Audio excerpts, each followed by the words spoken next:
अभी तक पाकिस्तान फैसिलिटेटर का काम कर रहा था, यानी दोनों को जगह दे रहा था, इकट्ठा कर रहा था, अपने होटल दे रहा था और बातचीत के टेबल पे इकट्ठा ले आया था। वो दोनों फेस टू फेस टॉक्स हुई हैं, led by the vice president of America. आपके जो वान साहब हैं, जेडी वान साहब, वो खुद आए, 70 आदमी की डेलीगेशन लेके ईरान आया था, क्योंकि उसे अभी भी भ्रम था कि ये सिंसियर हैं टॉक्स के बारे में। उसे नहीं मालूम था कि टॉक्स के बहाने ये चार्ली बनाना चाहते हैं, दुनिया भर के सामने जगहसाई कराना चाहते हैं। देखो हार गया, देखो हार गया, टॉक्स के लिए आ रहा है, घुटने टेक दिए हैं इसने। आपको अच्छा खासा ऑफ रैंप मिल गया था, अच्छा खासा ऑफ रैंप। ईरान ने कह दिया था हाँ मैं स्ट्रेट ऑफ हॉर्मुज खोल रहा हूं, क्योंकि आपने लेबनान में सीज फायर कर दिया। स्ट्रेट ऑफ हॉर्मुज खोलो, खोला नहीं। डोनाल्ड ट्रंप साहब तो पगला गए, मैंने हरा दिया, मैंने हरा दिया, देखो उसने खोल दिया, मैं ब्लॉकेड नहीं हटा रहा हूं। उसने कहा ऐसा है, मिनटों में उसने ब्लॉकेड दोबारा लगा दिया, फायर खोल दिया। साहब कर लो बात, कर लो बात। अब हम यहां से कहां जा रहे हैं? देखिए अरागची साहब कहां कहां गए हैं। वो पाकिस्तान आए, वहां से वो ओमान और रूस जा रहे हैं। रूस बहुत मदद दे रहा है, चीन बहुत अच्छी खासी मदद दे रहा है। चीन ने यहां तक बोल दिया है कि अमेरिका कह रहा है क्यों हथियार सप्लाई कर रहे हो ईरान को। वो कह रहा है आप ताइवान को, मेरे दुश्मन को हथियार नहीं दे रहे। आप वहां बोलो कि आप वहां हथियार बंद करोगे, मैं यहां हथियार बंद करूंगा। आप तो दे रहे हो ताइवान को हथियार, फिलीपीन को हथियार, सारे जो मेरे दुश्मन हैं उनको आप हथियार दे रहे हो, तो किस मुंह से मेरे को कह रहे हो कि हथियार मत दो? रूस कह रहा है आप यूक्रेन को हथियार दे रहे हो, फिर भी वो कह रहे हैं हम साहब कुछ नहीं कर रहे, जैसा को तैसा। जैसे कि आप यूक्रेन को हथियार देख के मुकर रहे थे, अब वो रूस भी मुकर रहा है, लेकिन हथियार देंगे साहब, दे रहे हैं, देते रहेंगे, क्योंकि वो भी अब परेशान हो गए हैं आपके नाटकीय अंदाज से, आपके तमाशों से। दुनिया भर को तंग कर रखा है इस एक यूनाइटेड स्टेट्स ऑफ अमेरिका ने। ठीक है साहब, अब रहा सवाल कि डोनाल्ड ट्रंप के ऑप्शन क्या है, क्या कर सकते हैं वो। और सॉरी, उसके पहले मैं एक चीज बता दूं कि वो ओमान जा रहे हैं अरागची साहब। किस लिए? क्योंकि वो डिक्लेयर कर रहे हैं कि जो गल्फ ऑफ हॉर्मुज है वो इंटरनल वाटर वे है, मेरी सॉवरेन टेरिटरी है। क्यों, कैसे, मैं बताता हूं। देखिए साहब, उनक्लॉज के मुताबिक आपके तट से 12 नॉटिकल माइल तक आपके कोस्टल वाटर्स होते हैं, हर देश के coastal water. Gulf of Hormuz की चौड़ाई नैरोएस्ट पॉइंट पे 21 किलोमीटर है। ओमान दक्षिण में, ईरान उत्तर में।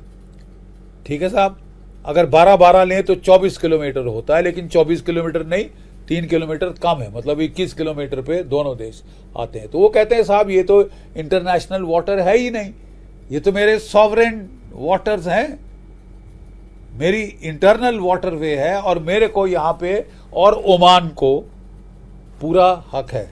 1973 में ये बातचीत ओमान से शुरू हुई थी, 75 में डील भी साइन हो गई थी। अनफॉर्चुनेटली तब तक 79 में रेवोल्यूशन हो गई, तो ये रेटिफाई नहीं हो चुकी थी, लेकिन ये डील है, उन्होंने रिवाइव कर दिया है कि gulf of Hormuz internal water way है साहब, और मेरे को पूरा इसके ऊपर सॉवरेन राइट है 12 किलोमीटर ऊपर, और बाकी 12 किलोमीटर नॉटिकल माइल ओमान के पास, ओमान से वो मिल रहा है। रूस और चीन मान गए हैं ये। रूस और चीन ने, जो कि सिक्योरिटी काउंसिल में अमेरिका ने रेजोल्यूशन मूव करी थी कि भाई गल्फ ऑफ हॉर्मुज अगर ईरान नहीं खोलता तो हमें जबरदस्ती करके पूरा टास्क फोर्स दुनिया का बना के उसको खोलना पड़ेगा। ठीक है, वीटो, एक बार नहीं, 2 बार नहीं, 3-4 बार ये वीटो कर दिया रूस ने और चीन ने मिलके, और सोच समझ के किया। वो कह रहे हैं हम सहमत हैं कि ये इंटरनल वाटर वे है ईरान की, जहां वो टैक्स लगाना चाहता है, टैरिफ लगाना चाहता है तो लगा सकता है। ये डिस्कस करने गए हैं ईरान के फॉरेन मिनिस्टर ओमान में और रूस में। चीन ऑलरेडी सपोर्ट कर चुका है। नेक्स्ट सवाल, अमेरिका के ऑप्शंस क्या हैं? 2 रह गए। Direct face to face talks तो गई धुएं में। ज्यादा चतुराई दिखाई ना, चतुर अनार बड़ी होशियार, अपने ही जाल में फंसत जात। आपको ऑफ रैम्प मिल रहा था तो मुंह खोल खोल के बकवास कर कर आपने वो खत्म करा दिया। अब डायरेक्ट पीस टॉक होगी नहीं, कुशनर साहब आपने भेज दिए, वो पाकिस्तान से बात करके आ जाएंगे, ठीक है। इनडायरेक्ट टॉक होंगी, अगर होंगी भी तो। नहीं मिले अरागची साहब, कुशनर आपके सन इन लॉ से और आपके गोल्फ बडी से। एक्सपर्ट नहीं भेजे आपने जो कि क्षेत्र को जानते हैं, न्यूक्लियर मामलों को जानते हैं। गोल्फ बडी खिला दो, मेरा सन इन लॉ उसको भेज दो, जवाई को भेज दो, जवाई राज, ठीक है साहब। लेकिन अब क्या ऑप्शन है डोनाल्ड ट्रंप के पास? दो मेजर ऑप्शन है। एक लो इंटेंसिटी कॉन्फ्लिक्ट ऑप्शन, यानी लो दर्जे पे कॉन्फ्लिक्ट को जारी रखो, यानी इनडेफिनेट सीज फायर ऑन रहे, ब्लॉकेड भी ऑन रहे। वो समझते हैं कि मैं नेवल ब्लॉकेड से ईरान के घुटने टिका दूंगा, लंबा करूंगा, पूरा टाइम वो कह रहे हैं मेरे पास है। कह रहे हैं वियतनाम की वॉर तो 20 साल चली थी, अफगानिस्तान 19 साल चला था, ये है तो मेरे पास भी उतना समय है। क्या आपने वायदा किया था अमेरिका की जनता को? No forever wars, no protracted wars, no regime change. मेरे पहले के राष्ट्रपति बेवकूफ थे, बेअकल थे, उन्होंने गलती करी, मैं नहीं करूंगा। आप कर क्या रहे हैं साहब? आप तो ला रहे हैं इसको 60 दिन पे, मतलब 3 महीनों पे ला रहे हैं ये युद्ध, जिसके बाद आपको कांग्रेस से अप्रूवल लेना होगा, ठीक है। और आप कह रहे हैं कि साहब मैं तो वियतनाम जितना लड़ूंगा। शौक फरमाते हैं हम लड़ने का साहब। Vietnam war 5 times draft Dodger Donald Trump, कह रहे हैं आपके American senator, 5 time draft Dodger. आपको कॉवर्ड और बुजदिल बोल रहे हैं सेनेट के फ्लोर में। एक लेडी ऑफिसर जिसकी दोनों टांगें उड़ी थी इराक में, उसने आपको इल्जाम लगाया कि 5 time draft Dodger Donald Trump. अब लोगों को कह रहा है कि अगर वियतनाम वॉर इतनी लंबी थी और इराक और अफगानिस्तान की वॉर इतने दशक की थी, तो 2-2 दशक की थी, तो साहब ये भी मैं लंबा खींच सकता हूं, मत मेरे को प्रेशर डालो। प्रेशर डालेगा साहब, और डालेगा, आपको पूरी दुनिया डालेगी। आप समझते हैं कि बड़ा अच्छा आइडिया आपने आया है। हर दिन जो ये लड़ाई लंबी हो रही है, आप जानते हैं तेल की कीमत क्या हो गई है? एविएशन टरबाइन फ्यूल की कीमत $231 प्रति बैरल। यूरोप में 20,000 फ्लाइट्स कैंसिल हो गई हैं साहब। और अगर आप समझो कि बस यूरोप की तबाही हो जाए तो हो जाए, एशिया की हो जाए तो हो जाए, मैं तो ताली बजाऊंगा। ठीक है साहब, एशिया की तबाही कर रहे हैं आप, यूरोप की तबाही कर रहे हैं, आपकी इकोनॉमी भी तबाह हो रही है। मैं समझाता हूं कैसे। आपकी सारी टेक कंपनी है ना, एआई टेक कंपनी से अमेरिका का स्टॉक पावर, स्टॉक मार्केट में बूम आया हुआ है। जितने दिन गल्फ ऑफ हॉर्मुज बंद रहती है, ऑयल, गैस, फर्टिलाइजर तो बंद है ही है। Helium, sulphuric acid, hydrochloric acid जो कि चिप मेकिंग में जाती है, वो भी बंद है मेरे आका, वो भी बंद है। और ईरान ने बोल दिया है आप अगला राउंड करो, फेज 2 करो लड़ाई का। तो मैं साहब आपकी जो स्टॉक मार्केट कंपनियां, जो कि आपकी ये एआई कंपनियां है ना, हाईटेक कंपनी, जिनको कि फंड कर रहे हैं गल्फ के देश, पूरा आपका एआई बूम गल्फ कर रहे हैं, गल्फ के नेशन वो कर रहे हैं, उनको मैं उड़ा दूंगा साहब। आपका स्टॉक मार्केट को तो मैं आपको दिखाऊंगा क्या नुकसान हो सकता है। चीन वहां कह रहा है साहब हम शॉर्ट टर्म पेन सह लेंगे, करने दो ब्लॉकेड इस बेवकूफ को। अगर ये चीज को ज्यादा बढ़ाता है, वो तबाही हो जाएगी, स्ट्रेट ऑफ हॉर्मुज बंद रहेगी, सारा तेल जो गल्फ से आ रहा है बंद।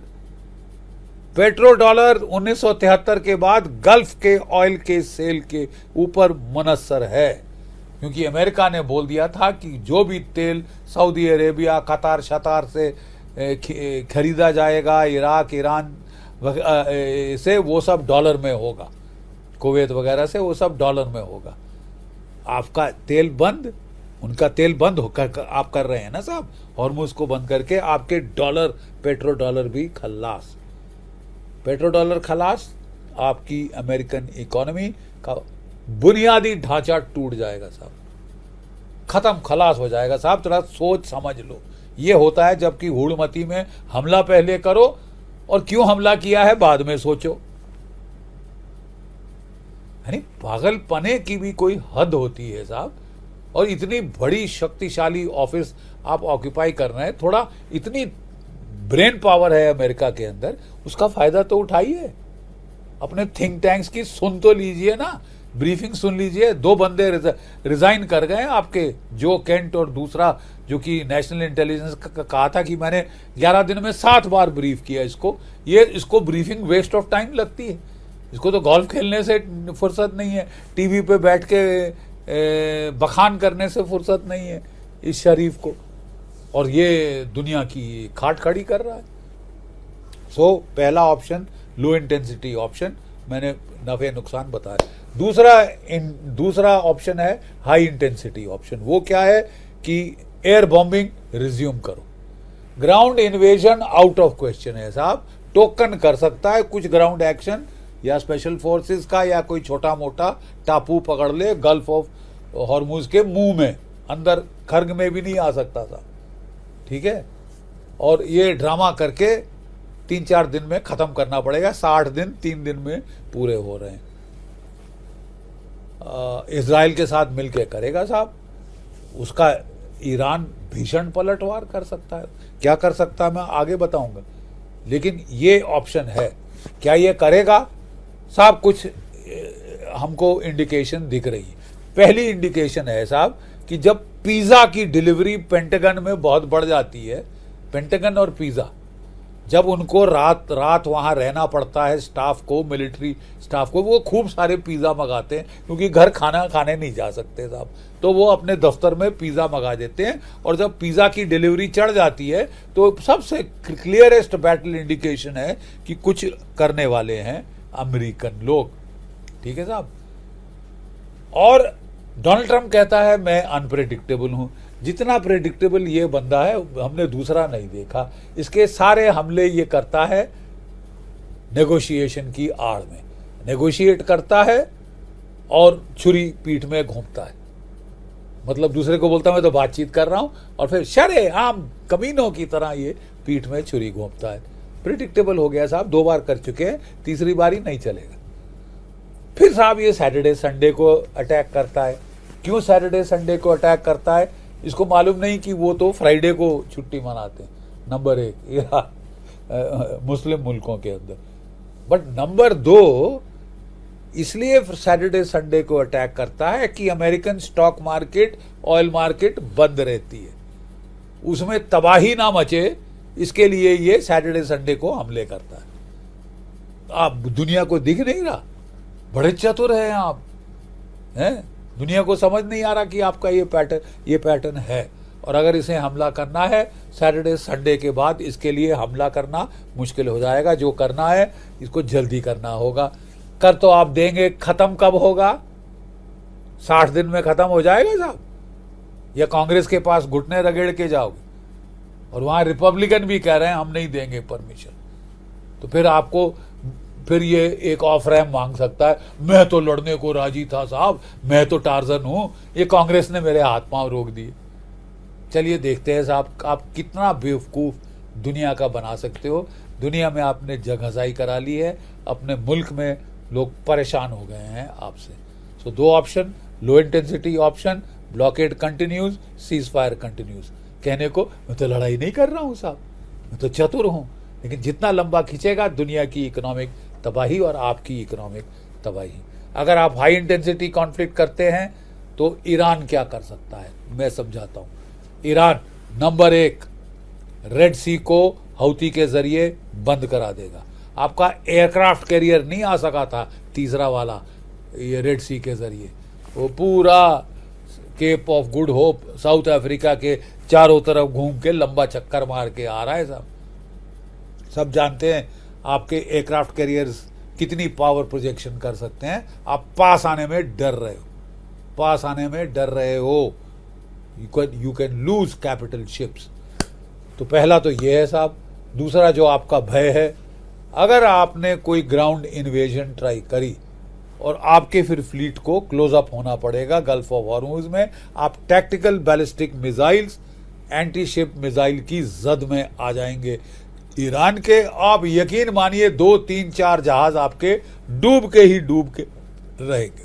और अगर आप पास नहीं आते, डर डर के दूर दूर रहते हैं, तब भी ईरान अपने मीडियम रेंज मिसाइल से आपके जहाज ठोक सकता है।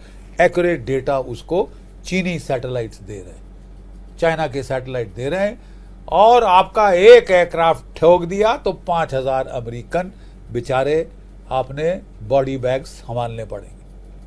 एक डिस्ट्रॉयर गया 250, एक क्रूजर गया 400-500। ठीक है साहब, ये है आपका सबसे बड़ी वल्नरेबल टारगेट आपकी अमेरिकन नेवी है। और मुझे हैरानी होगी कि अगर ईरान उसको ना टारगेट करे। नॉर्मली तो वो 100 तक मिसाइल फायर कर देता है, ड्रोन मिसाइल। मेरा ख्याल इस बार वो 300-400 ड्रोन मिसाइल फायर करके आपके 2, 3, 4 जहाज तो बेड़ा गर्क करके ही छोड़ेगा, बेड़ा गर्क करके ही छोड़ेगा साहब। और ज़्यादातर वो इब्राहिम लिंकन जिसके काफ़ी ख़त्म हो चुके हैं, surface to air missile, interceptor missile वगैरह, उनको हिट करने की कोशिश कर रहा है। डेस्परेटली अमेरिका रीसप्लाई, रिप्लेनिश करने की कोशिश कर रहा है। और ईरान के अगर आपने पावर प्लांट हिट किए, ब्रिजेस, इंफ्रास्ट्रक्चर हिट किया और वाटर डिसैलिनेशन प्लांट हिट किए, Iran will repay the compliment. वो गल्फ में उड़ा देगा डिसैलिनेशन प्लांट। कई देश गल्फ के 93%, 92% पानी पीने का डिसैलिनेशन प्लांट से आता है साहब। वहां तो हड़कंप मच जाएगा, हाहाकार मच जाएगा। 48 दिन से ज्यादा लोग कैसे प्यासे क्या मरेंगे। किश्तियां पकड़ पकड़ के साहब वहां से मास एक्सोडस शुरू हो जाएगा। ठप, इकोनॉमी खत्म, वो देश खत्म। आपके जो पेट्रो डॉलर के देश है ना साहब, वो आप खत्म करवाओगे अपनी इस बेवकूफ में कि मेरा क्या हो रहा, मेरा तो कुछ नहीं हो रहा, ये मेरे दोस्त थे, मरे मेरी बला से। अच्छा, और आप समझते हैं उसके बाद वो आपके साथ चिपके रहेंगे। उनको दिख नहीं रहा कि आपने उनका क्या हाल करा है और क्या हाल कराने पे आमादा हो केवल इजराइल के कहने पे। मर जाएं ये 10, 8, 9 कंट्रियां गल्फ की, तबाही हो जाए इनका तो मतलब जीना दुश्वार हो जाए। मैं वो करूंगा, मुझे पक्का मालूम है वो यहाँ ये करेगा और मैं फिर सीटी बजाते निकल जाऊंगा। अरे कोई बात नहीं, कोई बात। आप लोग हैं वो रेफ्यूजी सारे अमेरिका में, यूरोप में, कहाँ यहाँ किश्तियां पे किश्तियां आ रही होगी साहब, वाटर रेफ्यूजीज। ठीक है साहब, तो ईरान वहां हिट बैक कर सकता है। मैंने कहा गल्फ ऑफ रेड सी को वो बंद कर देगा और 12 से 15% दुनिया का तेल वहां से off the table, 22% gulf of Hormuz से off the table, 34-35% energy off the table. मैं पैसे कमाऊंगा, अमेरिका पैसे कमाएगा, आप केवल यूरोप को बेच पाओगे, एशिया को नहीं बेच पाओगे, क्योंकि आपके पास 16% है ग्लोबल एनर्जी रिजर्व। अगर 35% घट गया, उड़ा दिया आपने अपने पागलपने से, तो 16% से कहां दोगे, किसको किसको बेचोगे साहब। आप तो दुनिया में इकोनॉमिक डिप्रेशन लाओगे। अभी भी साहब जो यूरोप में तेल, एविएशन टर्बाइन फ्यूल है, जेट फ्यूल जो है, $231 प्रति बैरल हो गया। 20,000 फ्लाइट्स कैंसिल हो गई हैं यूरोप से साहब, और अभी तो शुरुआत हुई। इस पागल आदमी ने दुनिया में जो तबाही मचाई है वो इतिहास कभी माफ नहीं करेगा। ठीक है साहब, ये सोच रहा है कि सबसे बड़ी तबाही होगी यूरोप की, जाए भाड़ में। सबसे बड़ी तबाही होगी एशिया के मुल्कों की, चीन की, जापान की, भारत की, साउथ कोरिया की। बड़ा अच्छा है, अच्छा है, बड़ा अच्छा है साहब। देखिए साहब, ये जो देश है ये फिर मीठी मीठी बातें करनी शुरू कर दी थी डोनाल्ड ट्रंप ने बीच में। उन्होंने समझा था कि भारत के लोग इतने बड़े बेवकूफ़ हैं कि मैं स्माइल करूंगा मेरे तलवे चाटने आ जाएंगे, क्योंकि मैं गोरे तलवे 250 साल हमने भी चाटे थे अंग्रेज़ों के, अब अमेरिकनों के चाटे लेंगे साहब। कोई बात नहीं, अमेरिका जहापना है दुनिया का, उसके पाँव पकड़ो, उसके तलवे चाटो, फॉरगेट इट।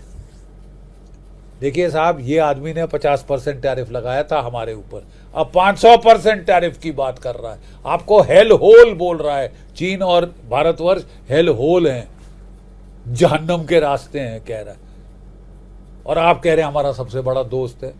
साहब, शत्रु बोध हो जाना चाहिए, अगर अभी तक नहीं हुआ है तो फिर आपकी सैनिटी कैन बी क्वेश्चन। अब रहा और क्या कर सकता है ईरान। ईरान जो टेक कंपनियां हैं ना अमेरिका की, एआई कंपनी, जिनके हेडक्वार्टर यहाँ पे हैं, पैसे गल्फ के देशों के लग रहे हैं आपके एआई स्टॉक मार्केट बूम को फ्यूल करने के लिए। अगर गल्फ बंद रही, आपका हीलियम बंद, सल्फ्यूरिक एसिड, हाइड्रोक्लोरिक एसिड जो जा रही है गल्फ से होके मैन्युफैक्चर, जो कि चिप बनाने में लगती है, गई। और chips are the basis of the AI boom जो आपकी स्टॉक मार्केट्स में आ रहा है। डोनाल्ड ट्रंप कुछ सोच तो लिया होता, कुछ अपने एक्सपर्ट्स को तो कंसल्ट कर लिया होता, हुड़मती में ऐसे ऐसे करके जो आपकी रिपोर्टर्स हैं, लेडी रिपोर्टर बिठा रखी, उससे साहब ये दुनिया नहीं चला सकते आप।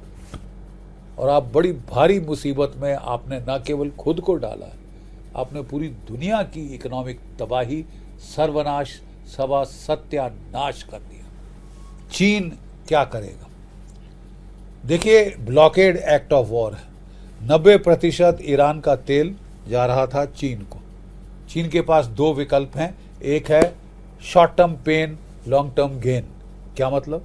शॉर्ट टर्म पेन मतलब ठीक है साहब, हमने 6 महीने का स्टॉक बना के रखा है ऑयल का, ये हम जितने देर आप ब्लॉकेड कर सकते हो कर लो, देखेंगे हम भी, ठीक है, हमारे पास उतना तेल है।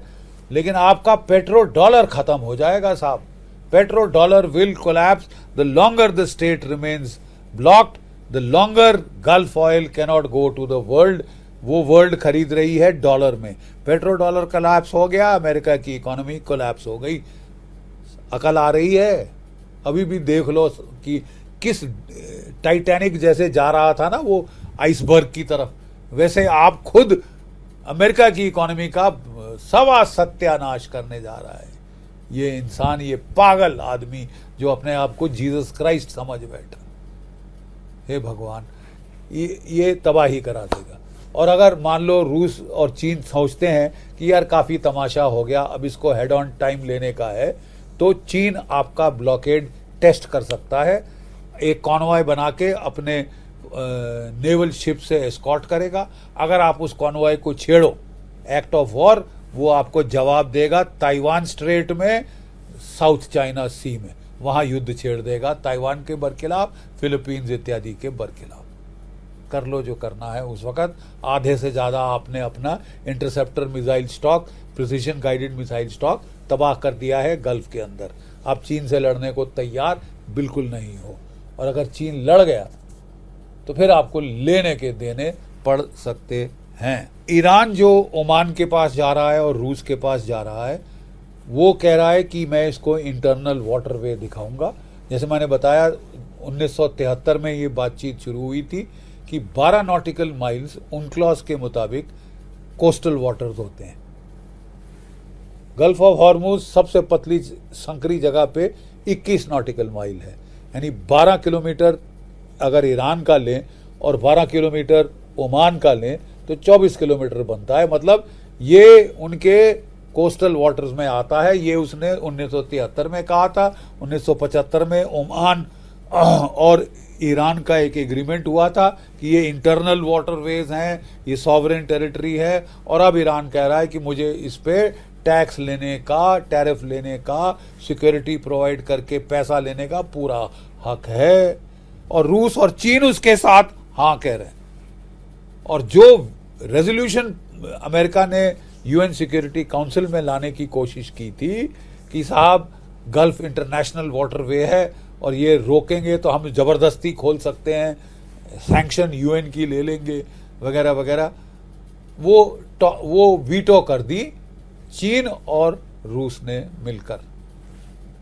ये ठेंगा साहब, आप अगर बगैर सोचे समझे युद्ध चालू करो, पहले युद्ध शुरू कर दो, फिर सोचो कि इस युद्ध का मकसद क्या है, ज़रा वो बैठ के सोच।